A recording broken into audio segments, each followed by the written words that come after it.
welcome back to the C Card with Chloe Watts. Talking about coping with a family member with cancer while in college. So, I'm going to be introducing a special guest who...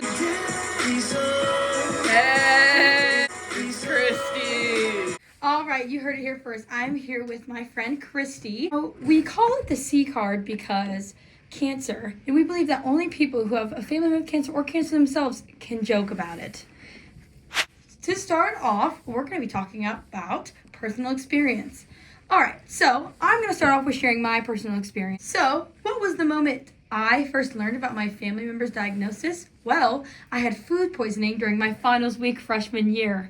You know what? It couldn't get worse? Probably not. And they found out he had a huge tumor on his brain.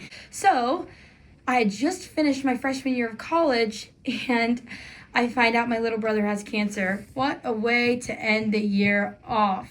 Now, Christy, how did you find out about your family member's diagnosis, and who is your family member? So my family member who had cancer was my dad. He's still alive, sorry. It was during my winter break of my sophomore year. It was right after Christmas. Thanks, Merry Christmas. He told me right after dinner, he comes up to me and says, I don't know how to tell you this, and then proceeds to tell me, like, sir, I think you knew how to tell me. In your brain, give me a good representation. Is this what it sounded like?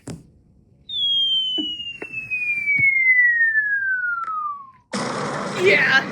He dropped a bomb on you. He dropped one big bomb on me that he had lymphoma. We had two different experiences. Mine was very abrupt and could not be hidden from me, and I was kind of, knew about him being sick before they even officially told me that he had cancer. Also, spoiler alert, he survived it. Let's go! He survived it, which is very awesome, and he actually recently, this past August, after battling for almost 2 years, rang the bell, which is awesome and amazing. So, the next thing we're going to be talking about is, how did your understanding of cancer change after? I believe my understanding changed because I had never fully dealt with it, and I never saw it, so it just felt like something, people always talked about, and I never in a million years, you always say, like, oh, that'll never be me. Never in a million years thought I would be someone that this happened to, and he had a really serious cancer where he had to learn how to walk and talk again. So I had to learn how to make other people feel better about a situation that I was going through, which is something that you don't always want to deal with. So how about you? How did your understanding of cancer change? I think, I also agree. Like, I really never thought it could happen to me. Forgot to mention my mom also has cancer. She told me last. Oh shit! Here we go again. Literally, she told me a couple weeks ago she has breast cancer. My understanding, I think, like, I didn't really think it could affect me. I didn't realize how deteriorating it is for yourself and your family members, like, all around you. It just really sucks.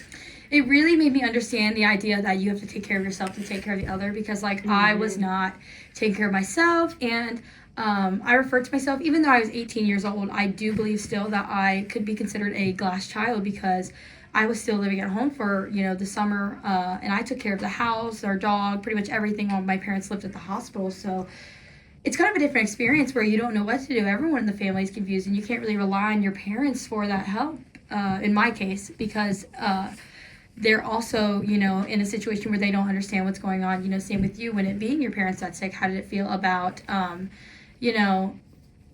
they also don't know what's going on. You're your kid, but now you're the one who's kind of worried about them instead of them being worried about you. Yeah, that was a weird shift. Yep. Okay. What's one memory from this time period that stuck with you? I know you're still, cancer is always, impacting people, and it's always going to be with them, whether the person is no longer sick or they're still sick. You're still dealing with cancer after effects, but that after effects are a whole different thing. Sure. But how has being in college affected your family? I know we both talked about being a long distance. We both live about almost 3 hours-ish, roughly, from being away from our college to our homes, and how has that distance affected your relationship with the individual? I think, obviously, not being able to see them and help take care of them, whether they want that help or not, But also I think it kind of comes with my relationship with my other parent, who's supposed to be the caretaker, whether I trust them or not to be the caretaker. That was also a big deal during this process. I totally understand. Like, because yeah. I totally understand. Like I said, this summer I was taking care of the house and everything, but then once I left, it was relied on all my dad and my mom, who they also had to take care of my brother. And to be honest, my dad was like, working a lot, and my mom had a super, she still worked, she worked too, but I mean, she knew his medications by heart and things like that. And it caused my dad to have to pick up more slack that previously he wasn't picking up. So I totally understand. Something really interesting that I wanted to talk to you about is navigating guilt around being at school and, still having fun in a social life and getting to take breaks away from the person that's sick. How do you navigate being guilty about it all the time? Well, not saying you are guilty, but how do you navigate, I totally feel that. Because I understand, I had guilt. How do you navigate that in your life? Oh gosh, definitely, like, still talking with them and, like, sending them photos. Like, we just went to Greece, like, I'll send, like, my mom photos. Like, my mom's really going through it right now, like, with, like, her diagnosis, and then, like, she's also getting, like, teeth pulled, and, like, she's going through a lot right now. I think just sending her photos, keeping her in touch, and, like, that, like, they also communicate with me that, like, they want me to have fun here, so it's like same. So it's like it's okay, but yeah. Same. I think it also comes with the next subject we'll talk about is a support system, because I felt really guilty my freshman year, and I was having some attention-seeking behaviors in my sophomore year when it was still hospital, because my brother is actually in a wheelchair, so he can't live that life, but I almost look at it in a sense of I'm living my life a little bit for him.